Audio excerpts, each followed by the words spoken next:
Salut tout le monde, petite vidéo de partage là parce que c'est un peu un moment où il y a des bacs blancs qui tombent, il y a des contrôles de partout, il y a des partiels pour certains dans les études sup. Et ouais, petite vidéo pour rappeler un peu l'état d'esprit dans lequel il faut se placer quand tu es sur ta copie de maths ou de physique chimie au moment du contrôle du bac, du partiel, etc. Bon, l'état d'esprit, on va pas se mentir, c'est un état d'esprit de guerrier en fait. Il faut que tu arrives sur ta copie en mode domination, tu vois. Pas du tout en mode souffrance, je subis, je suis fragile. C'est vraiment l'état d'esprit dans lequel il faut être pour vaincre, quoi. C'est la domination, c'est tu veux exploser ta copie, tu veux exploser ton contrôle, tu veux exploser l'exercice, tu veux tout déchirer en fait, tu veux tout déboîter. C'est ce truc-là qu'il faut développer et en fait, ce truc-là, moi je l'avais eu plus ou moins au collège, mais en fait je l'avais pas trop, quoi. C'est juste que j'avais des bonnes notes parce que j'apprenais bien par cœur en maths, je parle, et j'ai perdu carrément la confiance quand je suis arrivé en seconde parce que je me suis planté. Tout ça, je te montre, hein, sur mon site, tu as mes bulletins. Il n'y a pas les bulletins de seconde, malheureusement, mais par contre, je me souviens de mes notes. Et mes notes, elles étaient tombées de 18 au collège à 11 à peu près en seconde, donc ça m'avait bien secoué.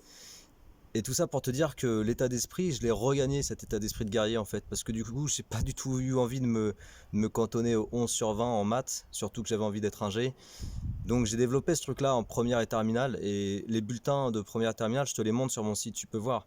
Franchement, pour arriver à remonter les notes, pour arriver à remonter la pente, c'est cet état d'esprit-là que j'ai développé. Ça veut dire quoi, état d'esprit de guerrier en fait? Vouloir détruire ton contrôle, vouloir exploser ton exercice, exploser ta note.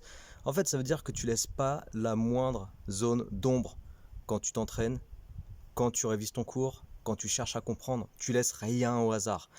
Et s'il faut que tu te couches un peu plus tard pour comprendre ton cours, bah tu te couches plus tard. S'il faut que tu te couches plus tard pour finir tes exos, bah tu te couches plus tard. C'est tout, c'est comme ça.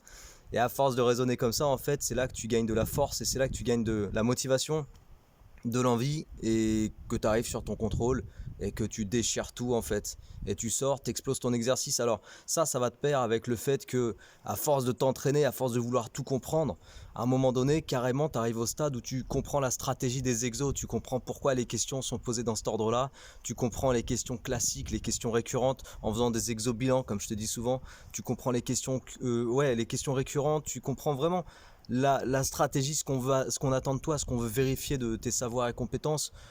Donc en fait, tu arrives sur ton contrôle, tu regardes l'exercice en 2-2, tu lis en diagonale, tu fais ok, c'est bon, j'ai compris, ça ressemble à tel exercice, tel exercice, tel exercice, et puis tu déchires tout, quoi. C'est ça qui se passe en fait quand tu vois des gens sortir de... Enfin, je sais pas si ça se fait encore, mais moi je me souviens que quand on était en examen, ou même en situation bac blanc ou bac, tu voyais des gens qui sortaient au bout de très peu de temps en fait, pas parce qu'ils avaient foiré, mais juste parce qu'ils avaient tout déchiré et que ça avait été très vite pour eux. Alors moi, j'étais pas encore dans cette situation malgré tout, hein, malgré que je comprenais bien, mais j'étais pas dans cette situation. En tout cas, voilà, il suffit juste que tu te passes là-dedans et ça va tout déboîter. Allez, force à toi, motive-toi bien, à bientôt. Ciao.